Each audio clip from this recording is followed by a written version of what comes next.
Halo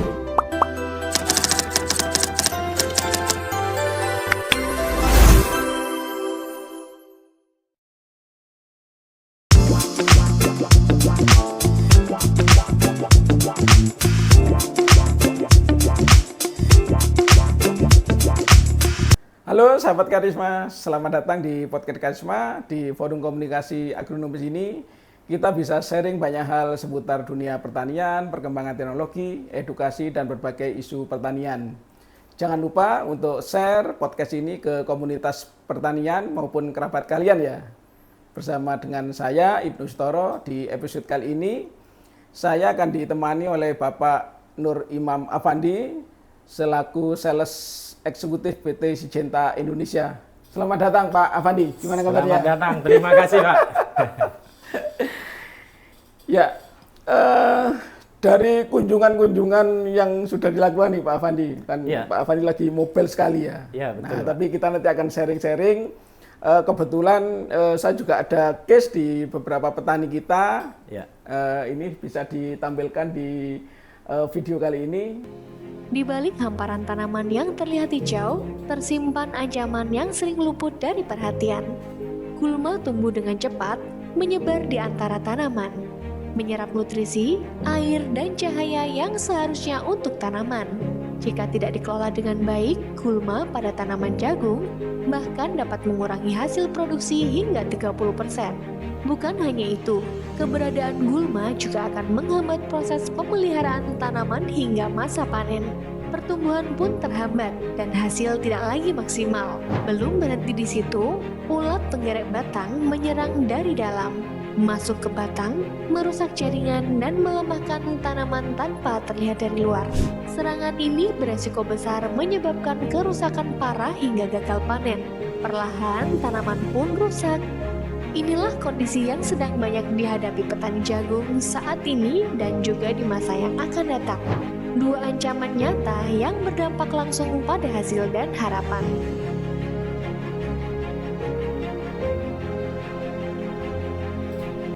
Ya, baik Pak. Jadi secara Ya. umum Ya, saya ke lapangan, Pak Afandi juga ke lapangan ya. Ya, Jadi betul. kendala Baik, secara Bro. umum di petani kita itu adalah hama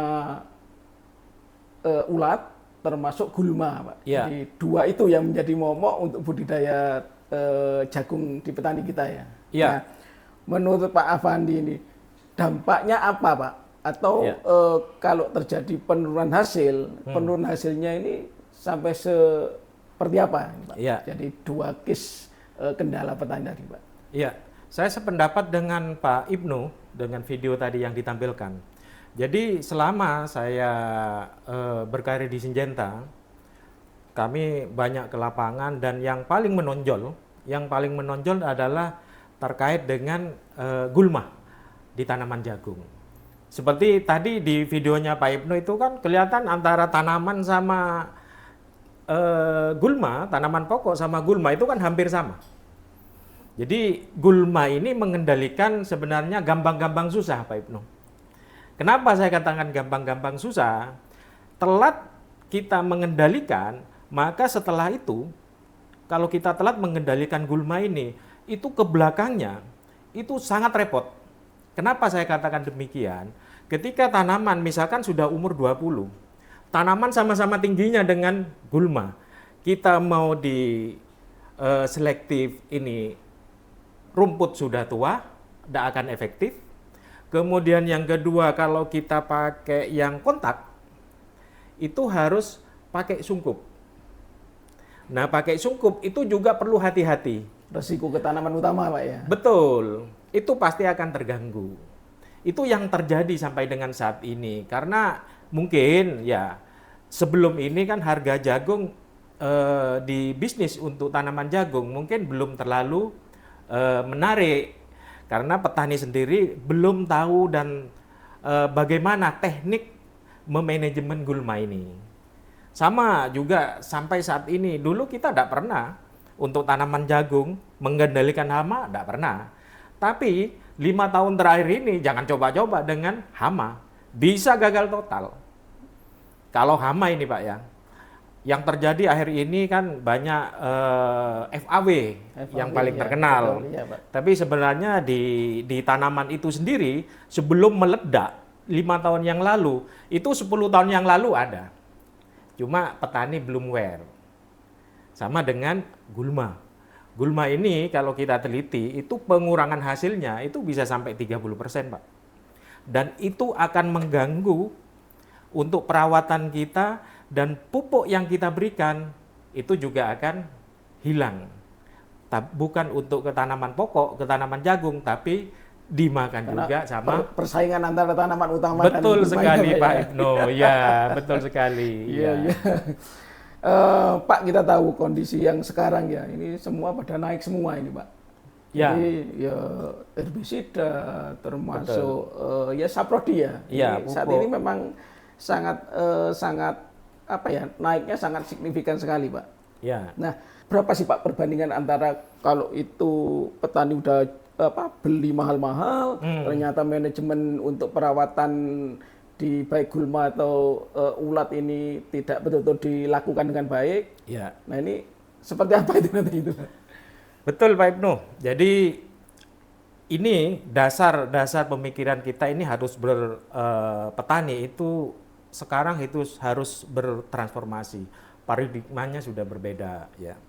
Oke, sekarang harga saprodi sudah pada naik. Memang pemerintah juga menaikkan harga dasar jagung, kan sudah naik.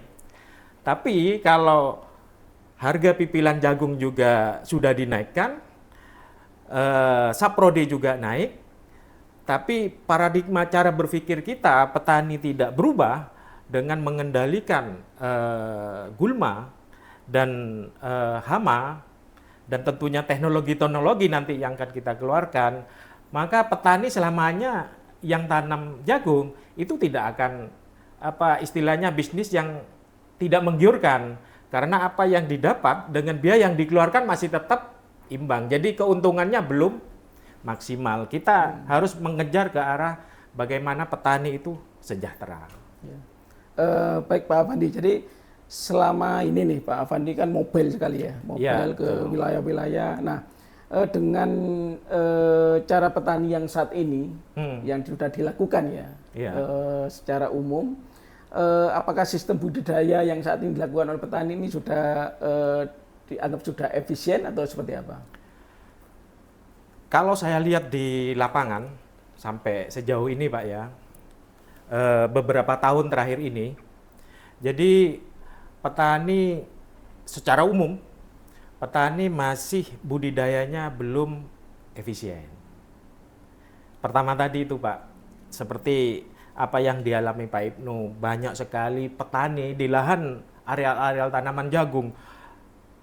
Kita bisa katakan melihat petani kita itu belum efisien, belum maju, itu ketika kita masuk ke daerah hamparan jagung, gulma itu masih banyak sekali ya. Masih banyak, masih ada kan gitu. Ya. Ada yang sudah bersih, ada yang ini. Terus kita lihat juga daun, kita bisa lihat di sana Pak. Oh, banyak hamanya, segala macam. Jadi petani harus tahu Pak Ibnu, jadi gulma itu bisa menurunkan kehilangan hasil sampai 30%. Gulma ini. Gulma saja Pak. Berbicara dengan gulma. Ya. Kalau misalkan 10 ton, misalkan ini Pak ya, 10 ton 30%-nya itu kan sudah 3 ton. 30% ini Pak. 3 ton kalau kita kalikan harga anggaplah 5.000. Kan 15 juta yang hilang karena gulma. Karena gulma ya. Perlu kita dengan seperti ini teman-teman petani, sahabat petani Karisma di seluruh Indonesia. Jadi di sini kita juga bisa paham ternyata gulma ini pengaruhnya besar sekali. Pengaruhnya juga besar. Ada juga petani yang bilang, Pak, loh terus kalau kita bersihkan, Pak, sapi saya mau dikasih apa kan gitu. Itu masih cara berpikir lama. Jadi karena selama ini mungkin Pak ya, bisnis jagung masih belum menguntungkan karena mungkin petani masih belum tahu teknologi yang terbaru. Apalagi hama dibiarkan seminggu itu bisa habis Pak, total habis. Sangat jahat kelasnya FAW ini. Belum yang satunya lagi ini, Pak. Nah, itu Pak Ibnu. Ya, baik, jangan kemana-mana karena setelah ini banyak pembahasan yang menarik lainnya dari Syngenta. Ikuti terus episode selanjutnya.